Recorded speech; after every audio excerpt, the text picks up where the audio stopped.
હાલમાં બનેલી ઘટના કે જેમાં હેવાનિયતની હદ પાર કરી દેવામાં આવી. ઘટના એટલી ક્રૂર હતી કે ડોક્ટર્સને નિર્ભયા કેસ યાદ આવી ગયો.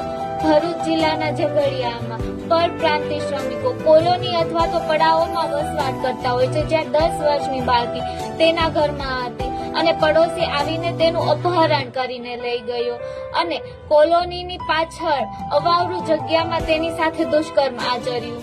દુષ્કર્મ એટલું ક્રૂર હતું કે બાળકીની 3 કલાક સુધી સર્જરી ચાલી. ગુજરાતમાં રોજના 6 રેપ કેસીસ દાખલ થાય છે અને જ્યારે આપણે પાછલા 1 વર્ષમાં નજર ફેરવીએ તો 2209 રેપ થયા છે અને જ્યારે 36 ગેંગ રેપ થયા છે. પાછલા 1 વર્ષમાં બાળકીઓ સાથે 648 દુષ્કર્મ થયા છે.